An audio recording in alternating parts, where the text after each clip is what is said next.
I'm Kris Hagan. For those who don't know, I've been a language coach for many years. In my career, I've taught a wide variety of people, from famous singers and radio presenters to doctors, uni students, and yes, even desperate housewives trying to find an English lover. I've finally decided to share my thoughts, tips and tricks with the world. Also check out my YouTube channel if you want to see my ugly mush. So let's kick off this podcast with a great jingle. Doesn't matter where you are, in the car or at the bar. Here for you comes in your ears, another word for thanks is cheers. Here's the new kid from the block, here for you around the clock. Shining on his English lips, Kris is an anagram of risk. Kris. Happy New Year, welcome to 2022. Do you feel any different? I sure as hell don't. But do you know what I wanted to do? I went onto Google this morning and I had a look and I typed life in 2022 because I wanted to see what did people, because now we're in 2022, what did people think life in 2022 would be like? And it's very funny because when you type this on Google, you see lots of weird and wonderful things that people did in the past. People wrote, people drew, people thought in the past that would be happening or would have already have happened in 2022.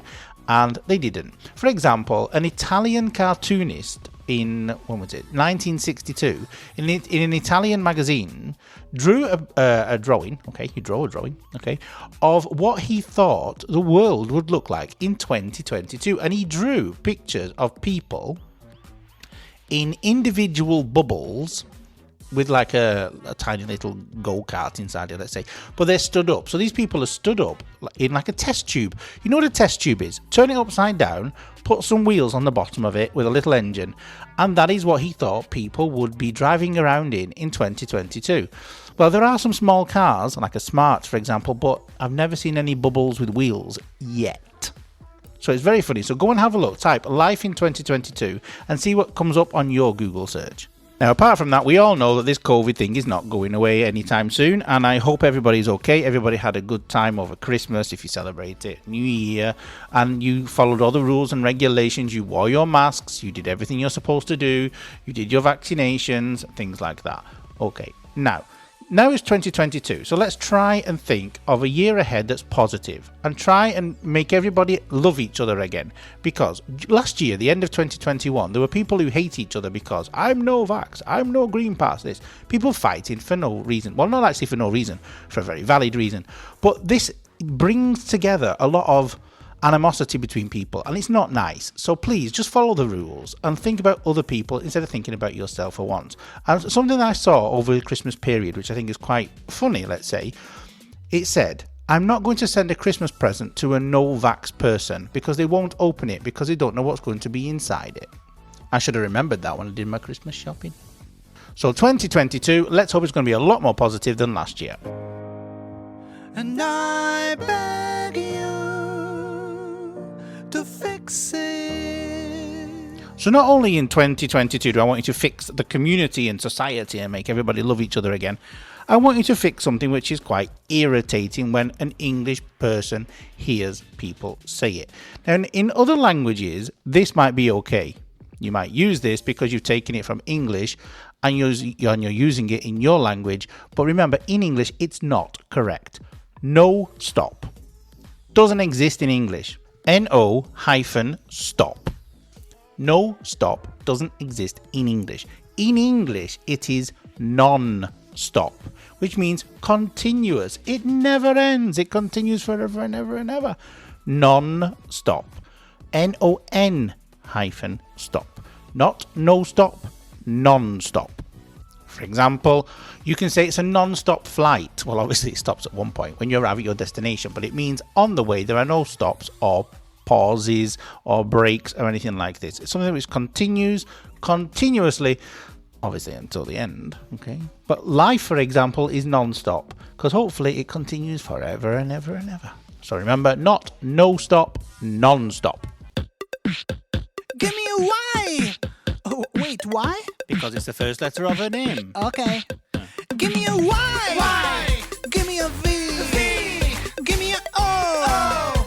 Give me a N. N. E. Give me a Y. Y. Give me a V. V. Give me a O. Give me a N. N. E. Yvonne. Okay, Okay, my auntie Yvonne is back. Now I know how to pronounce her name. But I feel weird saying Yvonne now. What can I have to call you someone else? Well, no, just stick to Yvonne. I answer to anything. Oh, you? Come Mostly. Only polite things, obviously. So just call it Yvonne. Yvonne, okay. So we have a question from Dario, who's another one of our... He's my grandson. He's my cousin, that I discovered is my cousin. Okay, his question is... Well, it's not a question, it's more like an instruction. He wants you to tell us... No. Not the opposite. He actually wants you to speak. He wants you to speak about the Italian words that you've learned, the Italian that you know, and what kind of things you've learned. What I can remember. Because Dario doesn't... Okay. Maybe he's never heard you speak. Buonanotte. Who? Buonanotte. Okay, which means? Good night. Okay, we're just checking that she knows it. Okay. What else? When I have a meal and it's really nice, I go buono. Okay. If it's really, really nice, I go molto buono. Okay. Quanto costa? Okay, so this is when you go shopping, how much? Yeah, Okay. quanto costa. So all the important things, the food and the shopping, you've got... To be honest, it doesn't make a difference because I do everything by sign language when I'm there. It's literally sign language. Well, in Italy, it's normal to use the hands all the time. Yeah, no. I mean, if I go into a supermarket and I say I want some cheese, but I might, well, I don't know the word for cheese, and I will just point to it like that, and then the man will pick it up and he'll come over to me and I'll go. That size. You do a dimension. I do a dimension, and he'll say, si, yeah, and go that, yeah. And you just, and if he's wrong, you just pay him and smile and walk away like a absolutely. like we always do. The other day I was in a place and a woman came into the chippy and she ordered her food and she went outside complaining, literally like 2 meters. She was complaining that they were taking so long. Yeah. And then when she came in, she said, thank you very much, bye. And I'm like, you've just been slagging them off for 20 minutes. And she was irate, this woman. Yeah. She was very She was very polite. What do you think is your opinion? Because, okay, when you've been to Italy, you've been all over Italy. Yeah. You've been to Rome, okay. What did you notice different between Italian people and English people? You can offend anybody you want. It's fine. Italian people are much friendlier. You think? Yeah. You think they're more similar to the Irish then? Yes. Than the English? Yeah. Italian people are more family orientated. Family is everything. An example of that is once when Debbie and Fabio came over here with the boys. It was probably one of the first times they came over. And I said to Fabio, I said, do you and Debbie want to go out for a meal tonight? I'll look after the boys. And he gave me a strange look. And he said, why would I leave my boys behind? And I went, no, just so you can talk on your own. I said, but they're my boys. Where I go, they go. Yeah. And I just think that's a lovely, lovely attitude. It's they're always palming off kids on somebody else. Yeah, and I don't mind. I love. I've I've got 10 grandchildren. I babysat for them all, and I love it because you get special time with them, don't you? Yeah, and then you can send them home at the end as exactly. well, which is the best part. They were nice when they were playing. Bye, good night. Yeah, send them off. Yeah. So you think they're more family? In fact, I've noticed since I've been here, you actually, but when it comes to the food thing, you're very Italian in the sense that you overfeed people. Yeah. I don't normally eat this much. I'm rolling out of here, literally. That's probably from my mum, because if anybody came to my mum's house, it was like, have a bit of this, have a bit of that, have a bit of that. So you get into the thing and you have to feed people when they come in, even if they don't want it. Even if they don't want it. So there's a lot of similarities then between... I think so. Irish people, our culture and also... Yeah. This is why I feel so comfy in Italy. Maybe not in Milan, but yeah. All right, thank you very much. I will speak to you soon. Thank you. Thank you. Give me an E, give me an N, give me an N, give me an O, give me a V, give me a Y. Why? It's Yvonne in reverse. Now let's have a look at two things that we said. I think I said both of them in my little chat with my aunt.